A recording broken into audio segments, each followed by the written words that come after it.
নমস্কার বন্ধুরা, আমি শুভ আর আপনারা দেখছেন ব্লগ উইথ দাসবাবু। আজ আমি চলে এসেছি উত্তর চব্বিশ পরগনার বিখ্যাত তীর্থস্থান ঠাকুরনগর, যেখানে অনুষ্ঠিত হতে চলেছে ঐতিহ্যবাহী বারুণী স্নান 2026। প্রতি বছর হাজার হাজার ভক্ত এখানে আসেন পবিত্র বারুণী স্নান করতে এবং মতুয়া সম্প্রদায়ের এই বিশাল ধর্মীয় সমাবেশের অংশ নিতে। এর ব্লগে আপনাদের দেখাবো এই মেলার পরিবেশ, বারুণী স্নানের মাহাত্ম্য আর এখানে আসা মানুষের অনুভূতি। এই বছর কোন সময়ে বারুণী স্নান পড়েছে, থেকে কটা অবধি বারুণী স্নান, কতদিন মেলা থাকবে, সব নিয়েই আজকের ভিডিও। মতুয়া ধর্ম বলা হয়, কোন অর্থে আমি সেটা এক্স্যাক্ট আমি বলতে পারবো না। এই বন্ধুরা, তোমরা সবাই কেমন আছো? আশা করি তোমরা সবাই ভালো আছো। এখন আমি যাচ্ছি শ্রীধাম ঠাকুরনগর ঠাকুরবাড়িতে। বন্ধুরা, ইংরাজি 16 মার্চ অর্থাৎ পহেলা চৈত্র 2026 রোজ সোমবার সকাল 7:49 থেকে 2রা চৈত্র অর্থাৎ 17ই মার্চ মঙ্গলবার সকাল 8:09 মধ্যে পড়েছে এইবারের পূর্ণ স্নান। প্রতিবছর শ্রী শ্রী পূর্ণব্রহ্ম হরিচাঁদ ঠাকুরের জন্মতিথি অনুসারে মধুকৃষ্ণ ত্রয়োদশী তিথিতে শ্রীধাম ঠাকুরনগরে অনুষ্ঠিত হয় বারুণী স্নান। আর তোমরা জানো, অটো বা বাসে করে তোমরা যারা ট্রেন বাদে ঠাকুরনগর যেতে চাও তাদের জন্য পথ হচ্ছে বনগাঁ থেকে বা শিয়ালদার দিক থেকে বা বারাসাত থেকে তোমাদের এসে নামতে হবে প্রথম চাঁদপাড়া স্টেশন। দেখো, চাঁদপাড়া রোডের এই যে যেখানে আমরা নেমেছি এখানে মন্দির রয়েছে, দুটো রোড দুই সাইড দিয়ে মিলেছে।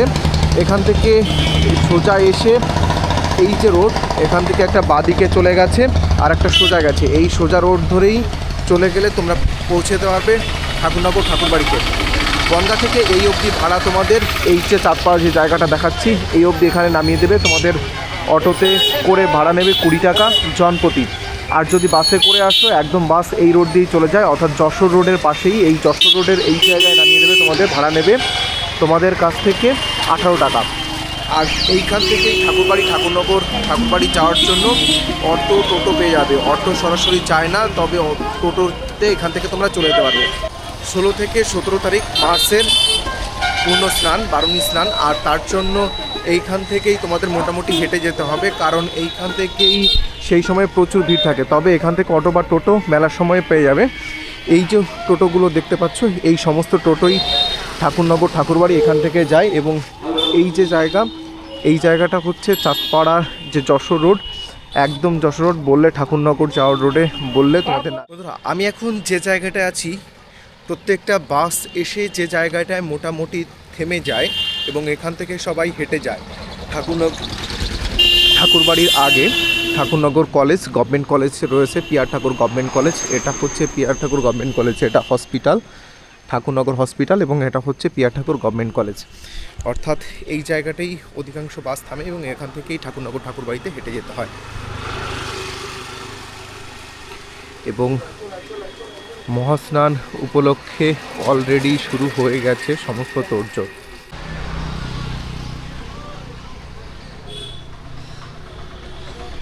সামনে যে রোড চলে গেছে ঠাকুরনগর ঠাকুরবাড়িতে, এই যে রোড, এর সামনে যে রোডটা বাদবে এর থেকে বাঁ দিকে হেঁটে গেলে ঠাকুরবাড়ি পৌঁছে যাওয়া যায়। ঠাকুরনগর যাওয়া খুব সহজ, কারণ এটি কলকাতা বনগাঁ লাইনে অবস্থিত। বিশেষ করে বারুণী স্নানের সময় প্রচুর ট্রেন ও বাস চলে বলে প্রথমে আসতে হবে শিয়ালদা স্টেশন, সেখান থেকে বনগাঁ লোকালে উঠে পড়ুন। নামবেন ঠাকুরনগর রেল স্টেশনে। সময় লাগবে 1 ঘন্টা 45 মিনিট বা 2 ঘন্টার মতো। তোমরা দেখতে পাচ্ছ, এটা হচ্ছে ঠাকুরনগর স্টেশনের যে টিকিট কাটার কাউন্টার, সেই টিকিট কাটার কাউন্টার 1 নম্বর প্ল্যাটফর্ম।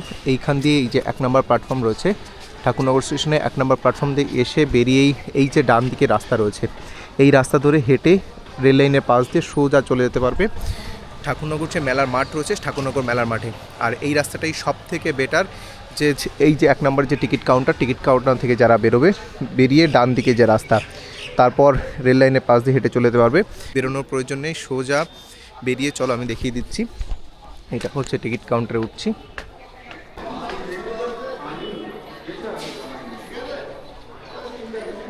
ঠাকুরনগর রেলওয়ে স্টেশনে এটা হচ্ছে 1 নম্বর প্ল্যাটফর্ম। আর 1 নম্বর প্ল্যাটফর্ম থেকে এইটা হচ্ছে ঠাকুরনগরের যে টিকিট কাউন্টার, সেই টিকিট কাউন্টার। আর এখান থেকে সোজা এই যে 1 নম্বর বরাবর রয়েছে, যারা বনগাঁ থেকে আসবে এটা হচ্ছে 2 নম্বর প্ল্যাটফর্ম, 2 নম্বর প্ল্যাটফর্মে নামাবে। আর যারা শিয়ালদা থেকে আসবে, শিয়ালদা থেকে এই 1 নম্বর প্ল্যাটফর্মে নামাবে। 1 নম্বর প্ল্যাটফর্ম থেকে সোজা সামনের দিকে গেলে এই যে ক্রসিং রয়েছে, ক্রসিং পার করে সোজা গেলে একদম এই যে ট্র্যাক রয়েছে রেলওয়ের, এই ট্র্যাক বরাবর পাশ দিয়েই হেঁটে চলে যেতে পারবে। এখান দিয়ে 7 থেকে 8 মিনিট হাঁটলেই পৌঁছতে পারবে ঠাকুরনগর ঠাকুরবাড়িতে। এখন আমি দাঁড়িয়ে আছি ঠাকুরনগর স্টেশন, আর ঠাকুরনগর স্টেশনে এইটা হচ্ছে 1 নম্বর প্ল্যাটফর্ম, এটা 2 নম্বর প্ল্যাটফর্ম। এদিক থেকে বনগাঁ থেকে যারা আসবে তাদের 2 নম্বর প্ল্যাটফর্মে নেমে এই যে ক্রসিং রয়েছে, এই ক্রসিংটা ক্রস করে ডান দিকে এসে এই যে রোডটা রয়েছে, এই রোড ধরে চলে গেলে পৌঁছতে পারবে। এই রোড দিয়ে ক্রসিংয়ের বাঁ সাইড দিয়ে এটা 1 নম্বর প্ল্যাটফর্মের দিকে আসতে হবে 2 নম্বর থেকে। আর যারা শিয়ালদা থেকে আসবে তাদের 1 নম্বরে নামাবে এবং 1 নম্বর দিয়ে বেরিয়ে এসে এই যে জায়গা দেখতে পাচ্ছ, এই জায়গার এইটা হচ্ছে ঠাকুরনগর ফুলবাজার।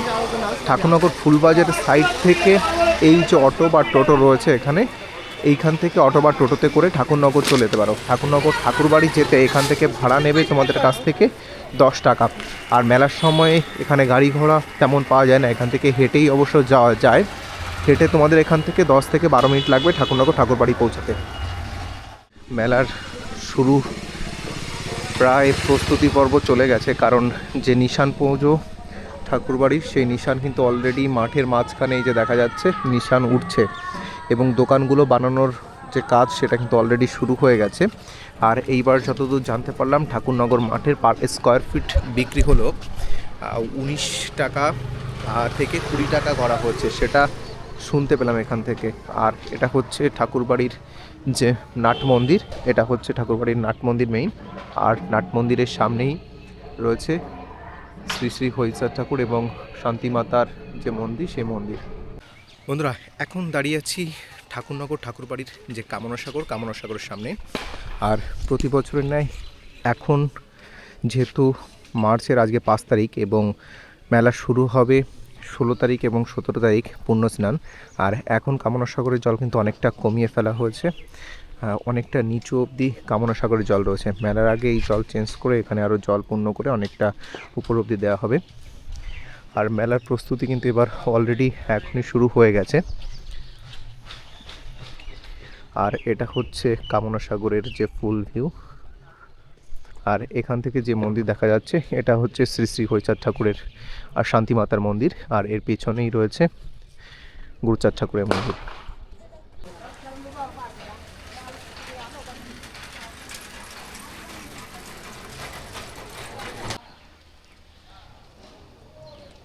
আবার নতুন করে জল দেবে, কমাবে না জল। তো এইখানটার মতুয়াদের পলিটিক্যাল রিসার্জেন্সের সাথে বা পলিটিক্যাল যে কনসেপ্ট আর কি এখানটার মতুয়াদের বা মতুয়া বাড়ির বা অল ইন্ডিয়া মতুয়া মহাসংঘের যে ধারণা আর কি, সেইটার সাথে বাংলাদেশের পলিটিক্যাল সিনারিও ভীষণ ডিফারেন্স। মানে দুটোর মধ্যে আকাশ পাতাল তফাৎ আছে। আকাশ পাতাল তফাৎ, মানে আদর্শগতও বলতে পারো। কীরকম, তোমার ধরো এইখানটার মতুয়াদের মূল আন্দোলনের একটা জায়গাই হচ্ছে যে তোমার হচ্ছে যে ব্রাহ্মণ্যবাদী, এবং সেখানটায় ব্রাহ্মণ্যবাদী ধরো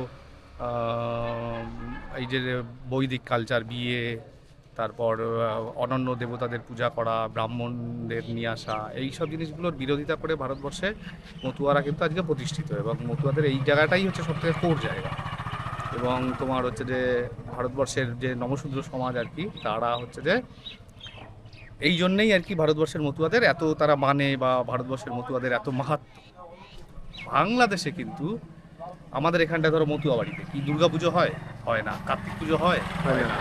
বা অন্যান্য পুজোগুলো হয় না। কিন্তু বাংলাদেশের ওরাকান্দিতে কিন্তু ওরা এই পুজোগুলো করে, হ্যাঁ, যেগুলোকে আমরা হচ্ছে যে ব্রাহ্মণ্যবাদের ঠাকুর বা ব্রাহ্মণ্যবাদের প্রতি এরকম বিভিন্ন লোকজন ইন্টারপ্রেট করে থাকে, বিভিন্ন স্কলাররাও তাই করে থাকে। কিন্তু বাংলাদেশে হচ্ছে যে এই জিনিসগুলো হচ্ছে যে হয় এবং সাড়ম্বরে হয়। এখানটায় শুধুমাত্র একটাই রিলেটেড জিনিস আছে, সেটা রথ বের হয়। ওখান থেকেও কিন্তু রথ বের হয়, রথ রাস দুটোই ওখানে হয়। হ্যাঁ, রথ হয়, রাস হয়, দুর্গা পুজো হয়, কার্তিক পুজো হয়, এবং ওদের আলাদা আলাদা মন্দির আছে। এটা হচ্ছে প্রত্যেকটা আলাদা করে মন্দির আছে। ওরা কি ব্রাহ্মণ দিয়েই পুজো করায়? ব্রাহ্মণ দিয়ে পুজো করায়, কিন্তু দুর্গা পুজোটা তো করায়। দুর্গাপুজোটা তো করায়, কারণ মানে আপনি যখন বাকি গিয়েছিলেন পুজো- তখন কি পুজো না, দেখার আমি সৌভাগ্য যে হয়েছিল? সময় গেছিলাম সেই সময় পুজো তো কোনো কিছু ছিল না সেই অর্থে, কিন্তু মন্দিরগুলো তো রয়ে গেছে, মন্দিরগুলো যেগুলো ছিল, তো সেইটাই হচ্ছে যে বিষয়, সেই জিনিসগুলো আছে। এবং ওদের হচ্ছে যে এত বেশি তীব্র ব্রাহ্মণ্যবাদ বিরোধিতা বাংলাদেশে নেই তুলনামূলক।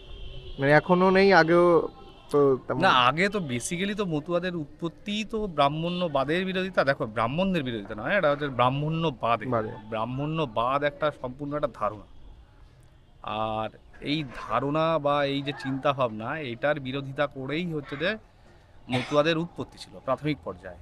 এবং কোথাও প্রাথমিক পর্যায়ে বলা হয় যে তখন তো সমস্ত বর্ণের বা জাতের মানুষদের তোমার ধর্ম পরিচালনা করবার অধিকার ছিল না, বা তোমার হচ্ছে প্র্যাকটিস করবার অধিকার ছিল না, কিন্তু সবার মধ্যে একটা আধ্যাত্মিকতার সাথে একটা রিলেশন সবারই থাকে না, যেমন জেনারেলি থাকে আর কি। তো তারা হচ্ছে যে কৃষ্ণ ভক্ত, বা বাংলায় দেখো দেখো ভক্তি আন্দোলনের যে চৈতন্যদেব, এই চৈতন্যদেবের একটা বিশাল বড় ইনফ্লুয়েন্স বাংলায় কাজ করেছে, এবং বাংলার একটা মানে অধিকাংশ মানুষ হচ্ছে চৈতন্যদেব পন্থী। তবে তো বাংলাদেশেও সেম ছিল, ইনফ্যাক্ট এখনও বাংলাদেশে প্রচুর লোক আছে যারা নিম্নবর্গের লোক, যারা হচ্ছে যে বৈষ্ণব, কিন্তু এদেশে এসে তারা যখন সিচুয়েশন দেখে যে না আর কি এখানটা মতুয়া হয়ে যাওয়াই সব থেকে বেটার, হ্যাঁ সেটা পলিটিক্যাল হোক বা যে কোনো কারণ হোক, বেসিক্যালি আমি রাজনৈতিক কারণই বলবো আর কি, তো তারা হচ্ছে দে আর কনভার্টেড টু মতুয়া। এবার তারা বলে যে মতুয়া হয়ে গেছে, কিন্তু তারা অধিকাংশ বৈষ্ণব। এবার বৈষ্ণব তো অনেক আগের না, হচ্ছে মানে শ্রী চৈতন্যের প্রভাব তো বাংলায় ভীষণ পরিমাণে। এবার তো তবু এই বৈষ্ণব ধর্মেও কিন্তু তোমার জাতিভেদ বিরোধিতা এইসব জিনিসপত্র ছিল, এবং শ্রী চৈতন্যদেব এইসবের চূড়ান্ত বিরোধিতা করতেন। কিন্তু ব্যাপারটা হচ্ছে তবুও থাকে না কিছু ব্রাহ্মণ্যবাদ প্র্যাকটিস করা লোকজন, সেটা শুধুমাত্র ব্রাহ্মণ ছিল এরকম না, এর মধ্যে যে কোনো কেউ হতে পারে, একজন নিম্নবর্ণের মানুষও ব্রাহ্মণ্যবাদ প্র্যাকটিস করতে পারে। তো তাদের হচ্ছে যে তারা এই লোকগুলোকে খুব ডিস্টার্ব করতে, আর এই লোকগুলো একদম প্রান্তিক মানুষ ছিল, ইকোনমিক্যালি শুধুমাত্র যে জাতিগতভাবে তারা যে পিছিয়ে পড়া সমাজে ছিল এরকম নয়, ইকোনমিক্যালিও প্রচণ্ড ডিপ্রাইভ ক্লাস ছিল। তো সেই জন্যে এই ইকোনমিক্যালি ডিপ্রাইভ ক্লাসটা হচ্ছে যে ওই যে যে জায়গাগুলো, সেই জায়গাগুলো পেতো না ধর্ম আচরণ করবার ক্ষেত্রে যে জায়গাগুলো। এবার সেইখান থেকেই মূলত এই জায়গাটার উৎপত্তি, বা এই মতুয়া আদর্শের উৎপত্তি হয়। সেটা একটা আদর্শ না ধর্ম? ডেফিনেটলি আদর্শ, ধর্ম তো একদমই নয়, ধর্ম তো সম্পূর্ণ আলাদা জিনিস আর কি, কিন্তু এটা মতুয়া ধর্ম বলা হয়। কোন অর্থে আমি সেটা এক্স্যাক্ট আমি বলতে পারবো না, কারণ এই বিষয়ে আমি এক্সপার্ট নই, কিন্তু আমি মনে করি মতুয়া একটা আদর্শ, মতুয়া একটা ফিলোসফি, মতুয়া একটা দর্শন, সবথেকে বড় মতুয়া একটা দর্শন। এটা তারপরে পিএইচডি করেছেন হচ্ছে যে বিরাট বৈরাগ্য, আর তারপরে আমার 2 বছর আগে, 2 বছর কি 2.5 বছর কি 3 বছর ম্যাক্স টু ম্যাক্স, সেই সময় হচ্ছে যে মনশান্ত দা এই মতুয়াদের উপর, মানে একদম কোর মতুয়াদের উপর রিসার্চ করেছে, যে হচ্ছে যে মনশান্ত বিশ্বাস। তারপরে হচ্ছে যে মতুয়াদের নিয়ে রিসার্চে হচ্ছে যে কোর রিসার্চে, মানে একদম মেন পার্টেই মতুয়ারা ছিল। ধরো এর আগে নবশূদ্রদের নিয়ে আলোচনায় তো শেখরবাবু বহুকাল আগে অমর লিস্ট পার্টির আন্ডারে কাজ করেছেন, সেখানটায় মতুয়াদের আলোচনা বারবার এসছে, পার্থ চ্যাটার্জির লেখায় বারবার হচ্ছে যে এসছে, কিন্তু কোর রিসার্চে আমি হচ্ছে যে চতুর্থ জন মতুয়াদের মধ্যে রিসার্চ, মানে শুধু এই টপিকের উপর? হ্যাঁ, শুধুমাত্র এই টপিকের উপর রিসার্চে। তারপরে তো এখন তো অনেক লোকজন করে, আমার চেনা পরিচিতই না হলেও 10 জন আছে যারা রিসার্চ করে, যারা অলরেডি মানে সাবমিশন করবার সময় চলে এসছে তাদের। স্যার আপনি রিসার্চ করতে করতে কোথায় কোথায় গিয়েছেন?